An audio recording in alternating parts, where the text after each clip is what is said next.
अपने घर पहुंच चुकी मौत की आहट को पहचानकर शार्दुल ने मामले को संभाला।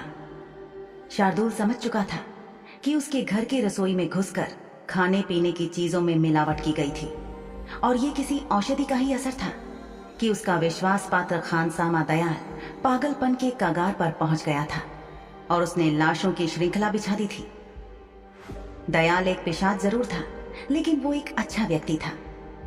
शायद उसने परिवार को खाना परोसे जाने के लिए भोजन कक्ष में ले जाने से पहले उसे गर्म करके चखा होगा और इसी तरह से वो संक्रमण फैलाने वाली औषधि उसके शरीर में पहुंची होगी और उसका दिल भ्रष्ट हो गया होगा।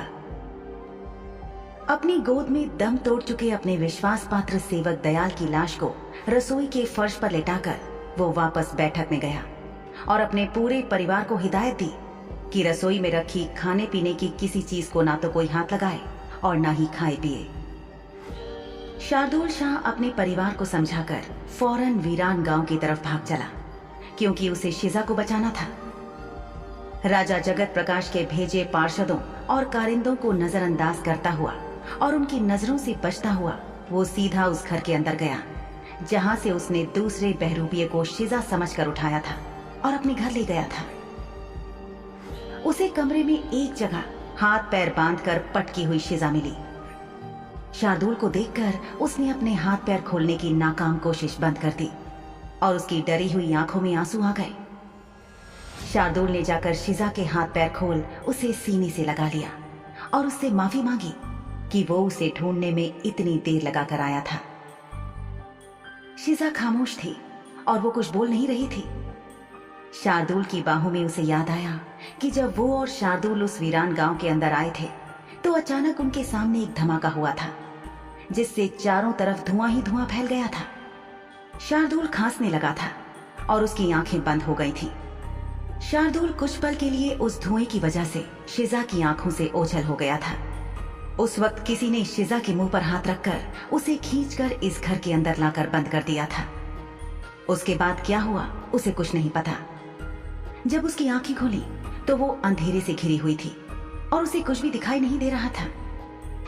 कस्बे नुमा इस वीरान गांव में रहने वाला तो कोई बचा नहीं था, इसलिए शाम होने पर भी किसी ने रोशनी नहीं जलाई थी और पूरा गांव अंधेरे में डूबा था। इस गांव में घर और झोपड़ियां इतनी आसपास बनाई गई थी कि आसमान से भी कोई रोशनी जमीन तक नहीं पहुंच पा रही थी। वैसे भी बादल घिरे होने के कारण आज काफी अंधेरा था। जब शिजा ने अपने आसपास घनघोर अंधेरा देखा तो वो बहुत डर गई थी। जब गुलाम खाने में शिजा के साथ दुर्व्यवहार करके उसे एक कोठरी में अलग से बंद किया गया था, तब भी उसे इतनी फिक्र नहीं हुई थी जितनी आज हुई थी। शायद तब उसके इतना फिक्रमंद ना होने की वजह यह थी कि तब उसे इस बात की जानकारी नहीं थी कि ये दुनिया कैसे काम करती है और कितनी बुरी थी। शिजा इससे पहले अपनी माँ के साथ इंसानी गांव में इंसानों की तरह रहती थी। मनुष्यों की दुनिया थोड़ी अलग तरह की थी। अपने परिवार के लिए कमाने और जरूरतों पर खर्च करने के बाद मनुष्य आनंदमय जीवन व्यतीत करते थे। पर्दे के पीछे क्या चल रहा होता था उन्हें इस बात की कोई जानकारी ही नहीं होती थी। अब शिजा ने दुनिया के इस हिस्से में कदम रखा था तो वो पहले जैसा सामान्य जीवन नहीं जी पा रही थी। इतने से दिनों में वो अपने सामने 2 बार से ज्यादा मौत देख चुकी थी, जिसने उसे याद दिलाया कि अब वो किस दुनिया का हिस्सा थी। वो दिन लद गए जब वो केवल एक अल्हड़ लड़की हुआ करती थी और रंगमंच की प्रसिद्ध अभिनेत्रियों की तरह बनने के लिए काम सीखने के लिए थिएटर जाना चाहती थी, ताकि वो पर्याप्त पैसा कमा सके और अपने और अपनी माँ के जीवन को बेहतर बना सके। अब वो साधारण सी मानव नहीं रही थी। वो जानती थी कि वो एक सफेद चुड़ैल थी जो अपनी इच्छाओं को खुलकर प्रकट नहीं कर सकती थी और अब उसे नए सिरे से अपने अस्तित्व की तलाश करनी थी। शिजा जिस कमरे में थी उसके आसपास से खून की बदबू के भपके उड़कर कमरे के अंदर आ रहे थे, जिनसे उसे मिचली आ रही थी। शिजा को ठीक ठीक पता नहीं था कि बाहर क्या हो रहा था और शार्दुल कहाँ था, लेकिन वो ये तो समझ रही थी कि जो कुछ भी हुआ होगा वो काफी बुरा हुआ होगा। उसे याद आया कि धुएं के बीच में किसी ने उसके सिर पर चोट मारी थी जो अब बहुत ज्यादा दुख रही थी। शिजा दर्द से कराह रही थी और अपने सिर को सावधानी से हिलाने की कोशिश कर रही थी, ताकि वो ये देख सके कि क्या वो मदद के लिए किसी को पुकार सकती है या फिर यहाँ से बचने का कोई रास्ता है या नहीं, क्योंकि उसके हाथ और पैर कसकर बांधे हुए थे और वो हिल डुल नहीं सकती थी। जिस किसी ने भी शिजा को यहाँ इस अंधेरे कमरे में बांधा था, उसने ये सुनिश्चित करने की कोशिश की थी कि वो बचकर निकलने ना पाए। शिजा को नहीं समझ आ रहा था कि इतनी अंधेरे में वो कैसे यहाँ से बाहर निकलेगी, और बाहर की नीरवता उसे डरा रही थी। शिजा को समझ आ रहा था कि यहाँ लाख पुकारने पर भी मदद के लिए कोई नहीं आने वाला। उसे फिक्र हो रही थी कि शार्दुल मालिक कहाँ थे। उन्होंने शिजा से कहा था कि वो उनके साथ साथ ही रहे, लेकिन फिर भी जब शिजा ठीक थी तो उसने शार्दुल मालिक से दूरी बना ली थी, और शिजा की यही गलती अब उसके लिए सजा बन गई थी। अफसोस की बात यह थी कि जब शार्दुल ने गलतफहमी में बहरूपिये को शिजा समझकर उठाया और गांव छोड़ दिया, तो उसके लगभग 20 मिनट बाद शिजा जाग गई थी, लेकिन उसके आसपास उसे कोई दिखाई नहीं दिया था। उसने महसूस किया था कि उसके हाथ पैर कसकर बांधे गए थे। उसने अपने हाथ पैरों को हिलाकर और थोड़ा खींचकर काफी देर तक रस्सियों को खोलने की कोशिश की, लेकिन उसके हाथ नाकामी ही लगी। इस संघर्ष ने उसे थका दिया और फिर उसे ख्याल आया कि वो अगर बंधे हाथ पैरों के साथ रेंगने की कोशिश करेगी तो शायद अपनी जगह से हिल सकेगी और कमरे के दरवाजे को ढूंढकर वहां तक पहुंच सकेगी। शिजा को ये नहीं पता था कि ये कमरा पशुओं के चारा रखने के काम में लिया जाता था। जो परिवार यहाँ रहा करता था, वो इस कमरे का उपयोग पशुओं का चारा रखने के लिए करता था। इस कमरे का मुख्य दरवाजा टूट गया था। ना तो वो बहरूपिया और ना ही शिजा इस बारे में कुछ जानते थे, क्योंकि इस कमरे का कोई महत्व ही नहीं था। इस कमरे के फर्श पर कहीं कहीं पर घास फैली हुई थी। उसके अलावा ये कमरा पूरा खाली था। फर्श पर लेटी हुई शिजा शार्दुल के आने का इंतजार कर रही थी। उसे उम्मीद थी कि शार्दुल कहीं से भी कैसे भी आएगा और उसे वापस हवेली में ले जाएगा, क्योंकि ये जगह और यहाँ पर फैला हुआ घुप अंधेरा शिजा को बहुत ज्यादा डरा रहा था। शिजा इस बंद कमरे से जल्द बाहर निकलना चाहती थी ताकि वो बाहर निकलकर संभावित मदद मांग सके। उसने अपने शरीर को रेंगकर हिलाना शुरू कर दिया। वो किसी तरह उठकर बैठी, लेकिन उसके सामने की तरफ एक मेज को इस तरह गिराया गया था जिससे उसका शरीर छुपा हुआ भी था, और वो मेज उसके आगे बढ़ने से उसे रोक भी रही थी। इस मेज को अपने से दूर धकेलने के प्रयास में शिजा ने जोर लगाया और वो झटके से पीछे हो गई। ठीक इसी समय उसकी चीख निकल गई, क्योंकि कोई धातु की चीज उसकी त्वचा की ऊपरी परत में घुस गई और दर्द के कारण शिजा की रुलाई फूट पड़ी। अचानक लगी इस खतरनाक चोट से उसकी आंखों से लगातार आंसू गिर रहे थे। उसने गहरी सांस ली और सोचा कि ना जाने अभी और क्या क्या झेलना बाकी था। वो कमरे में अकेली थी तो स्पष्ट था कि ये कोई चीज थी जो उसे चुभ गई थी। वो पीछे नहीं हट सकती थी। सांस लेने और छोड़ने के समय भी अगर उसके शरीर में ज्यादा हलचल होती थी तो उसे दर्द होता था। शिजा महसूस कर सकती थी कि ये जो कुछ भी था उसके कारण उसकी पीठ में छेद हो गया था और वो शरीर में धंस गया था, जिससे उसे बहुत ज्यादा दर्द हो रहा था। दरअसल शिजा के पीछे एक बेलचा रखा हुआ था, खाने के काम आने वाला कांटे के जैसा लेकिन सख्त लोहे का मजबूत बेलचा जो अक्सर बागवानी और खेती के काम आता था। इसी बेलचे का एक हिस्सा शिजा की पीठ में गड़ गया था। उसकी पीठ बेलचे के साथ चिपकी हुई थी और उसे सांस लेने से भी तकलीफ हो रही थी। दर्द को काबू में करने के लिए वो स्थिर हो गई। शिजा ने आज से पहले कभी ऐसा दर्द महसूस नहीं किया था। वो जरा सा जोर से सांस ले रही थी तो वो बेलचा उसके पीठ में ज्यादा अंदर तक धंसने लगता था और उसका दर्द बढ़ जाता।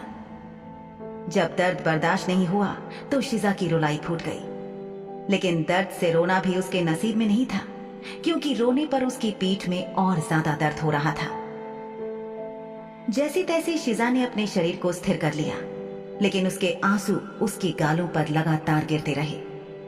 उसकी पीठ पर नुकीले धातु के गड़ने से जो जलन और दर्द हो रहा था वो बढ़ता जा रहा था। उस दर्द को सहने में असमर्थ शिजा ने ढाल सी बैठी हुई थी। उसकी सांसें धीमी धीमी चल रही थी और वो किसी तरह खुद को शांत रखने की कोशिश कर रही थी। उसे इस हालत में काफी देर हो गई जब उसने महसूस किया कि कमरे में किसी के पैरों की आहट हुई है। वो नहीं जानती थी कि कमरे में कौन आया, और ना ही उसे ये पता था कि किसने उसे इस तरह बेदर्दी से बांधकर यहाँ मरने के लिए अकेला छोड़ दिया था। उसने मदद के लिए किसी को पुकारा भी नहीं था, लेकिन फिर भी वो किसी के आने की प्रतीक्षा में थी। तभी उसकी निगाह कमरे में आने वाले व्यक्ति पर पड़ी। कमरे में अंधेरा होने के बावजूद दरवाजे के पास होने के कारण वो उस व्यक्ति की परछाई से पहचान सकती थी कि वो शार्दुल शाह था। वो महसूस कर सकती थी कि शार्दुल के आने के बाद उसकी बैठी जा रही धड़कनें फिर से जिंदा हो गई थी और उसकी आंखों से आंसू फिर से बहने लगे थे। लेकिन इस बार ये दर्द के साथ साथ खुशी के आंसू थे। वो आश्वस्त थी कि शार्दुल आ गया था। वो चुपचाप खामोश बैठी थी। शार्दुल चलता हुआ उसके पास आया और उसके हाथ और पैर खोलकर अपना हाथ उसके गाल पर रख दिया। शार्दुल का स्पर्श मिलते ही वो अपने आंसू नहीं रोक सकी। उसका स्पर्श इतना कोमल था कि शिजा बहुत ज्यादा भावुक हो गई। उसे नहीं पता था कि शार्दुल इससे पहले कहाँ था और किस चीज ने उसे यहाँ जल्दी आने से रोका था। लेकिन अब जब शार्दुल यहाँ आ गया था तो शिजा ने महसूस किया कि उसका दिल भर आया था और वो जानती थी कि अब वो सुरक्षित है। शिजा को समझ नहीं आ रहा था कि शार्दुल इतना अच्छा क्यों है।